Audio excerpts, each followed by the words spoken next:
want to first of all thank each of you for giving up time.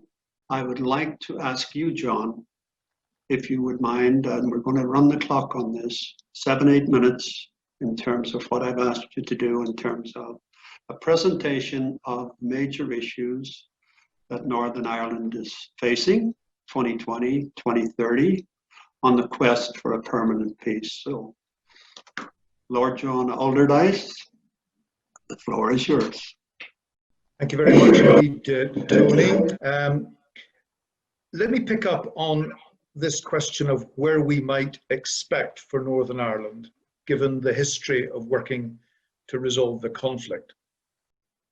There were three important elements. The first was that there was at least one community, and arguably more than one community, that felt that they had been humiliated and disrespected. And this is a deeply toxic experience for individual people and for communities of people.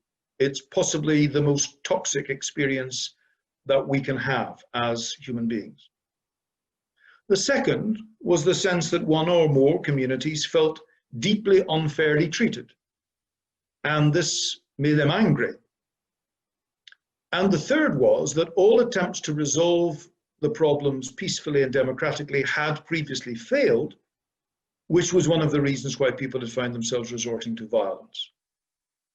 Because they had failed, there was a serious job to be done to try to persuade people there was much point in trying to engage in conversations and negotiations.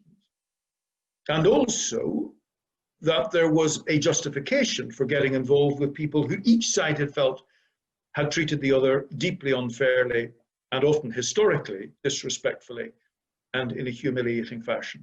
So there is a process here where unionists, but also everyone else on the island, needs to find a way of thinking through the consequences of the potential changes that will be brought about by Brexit and indeed by the pandemic, because there are some things that simply will not be the same after this pandemic.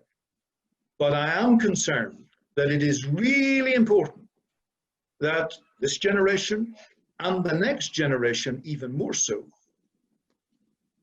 are creative in the approaches they take to politics, to culture, to civil society, to the political institutions, and to the way that we relate to each other, so that Ireland can develop a pluralist society where people do not have to be the same, and as communities do not have to espouse either the same culture or indeed the same ambitions.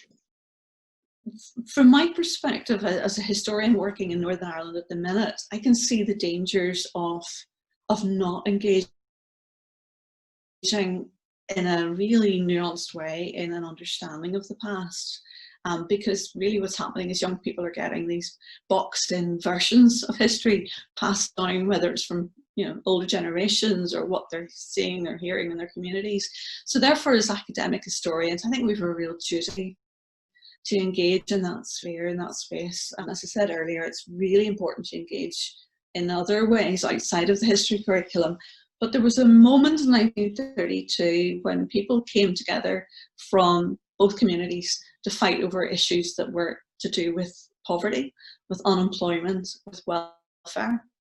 And we took that moment and we brought together young people from different parts of Belfast to explore the history of welfare, of what it was like to go through living through economic uncertainty and high levels of unemployment in Belfast. We sent the young people away to do some oral history, to do some research in terms of what life was like in their community in that time. And then we brought them back together to share their experiences and what they learned with each other, with the playwrights who were also there, and with a wider audience. And that was such an enriching experience for them to come together and realise that whether you grew up on the Falls or the Shangle or East Belfast or West Belfast, poverty, social issues, exclusion, those were things that they had in common that really united them. And it was a moment of revelation for them. The thing is, we need to be willing to really see the problems in our societies if we are ever to heal them in any way. And unfortunately, we can't force integration, we can't force peace onto people. And we definitely cannot scrap systems overnight, because these systems are in place for a reason. They regulate conflict, and that is important. I mean, it is better than nothing, even though we don't have full peace in either case. What we can control, however, is ourselves. We can control the energy that we decide to put out into the world. As idealistic as this might sound, it is something that is very, very powerful. And it becomes our responsibility, especially as youth, to generate peace in our societies. And to do this, we have to address such things as prejudice, both inside of ourselves, at the individual level, and at the societal level. The good news, however, is that in the same way that prejudice can be learned, peace can be learned. And this is where we should be putting our efforts. We should be teaching peace. So therefore, the troubles and the need to build lasting peace is a real part of these young people's stories. So who should be involved in this work of peace building? I worked for Cooperation Ireland. If you don't know it, it's a peace and reconciliation NGO. I worked for them for 6 years as an education development officer on a US, Republic of Ireland, Northern Ireland funded initiative called Civic Link.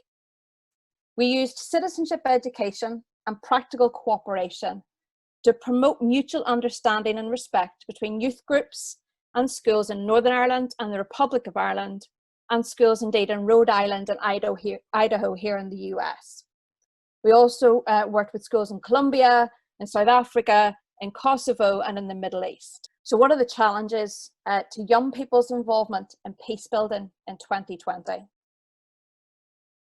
I think the social distance and restrictions of COVID-19 era presents a real challenge to young people meeting new friends outside of their already established circles. With classes online, restricted sports and social activities, and an emphasis on sticking with your familiar bubble, opportunities really to be open and meet new friends are kind of limited right now.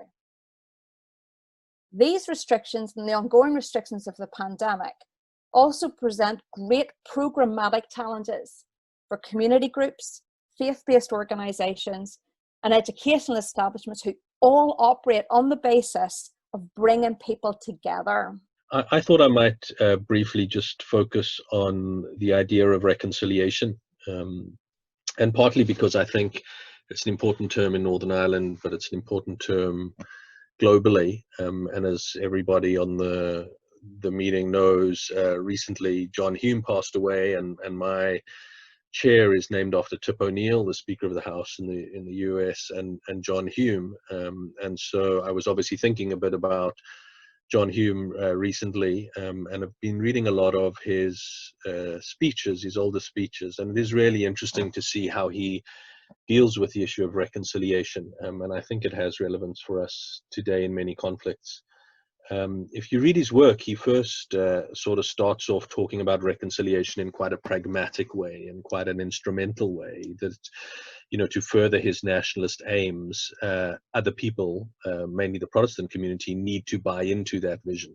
And so you need reconciliation to achieve his aims. And so he starts off in quite a pragmatic way. But as his speeches develop over time, he starts to see reconciliation more and more as an end in and of itself, and a valuable concept in and of itself, and sees it in quite a complex way as being about institutional, political, and social change, and not just about individual relationship building. And in 1983, he wrote that there are many people who furiously abhor the work of reconciliation. And that's sort of the little theme I wanted to pick up on.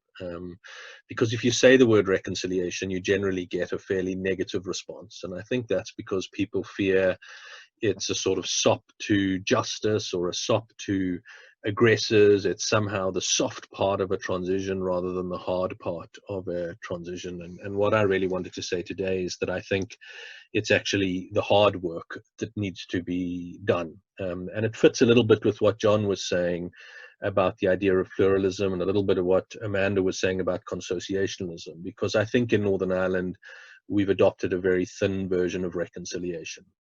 So if our institutions are up and running and we're working together and things are ticking along, somehow the relationships will start to follow.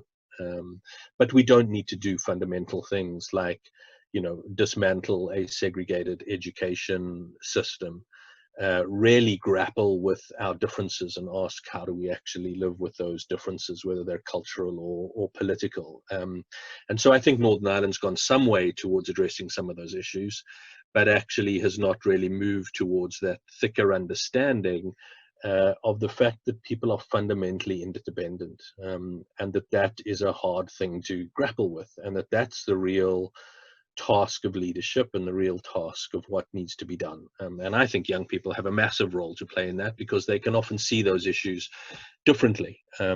And so, that would sort of be my final message, that I think we sort of need to really reframe this tendency of seeing young people as a threat or something linked to a security agenda, and actually see them as the active components that can help us deal with those paradoxes that a peace process throws up, that actually many adults or older people, let's call it that, I don't know what the politically correct term is, but people of my age and upwards, who are maybe a bit more stuck in their ways, find it really hard to deal with some of those paradoxes. And so unless we open that public space and see young people as an asset, I think we'll end up with the type of model that's in Northern Ireland, where we're happy to coexist, but we're not really dealing with the real stuff.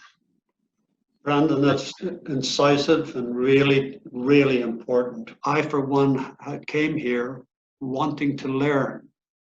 I'm leaving a very satisfied person, and I thank you, each of you, for being so erudite and so candid and open with your opinions, which is very refreshing. So thank you all very much indeed.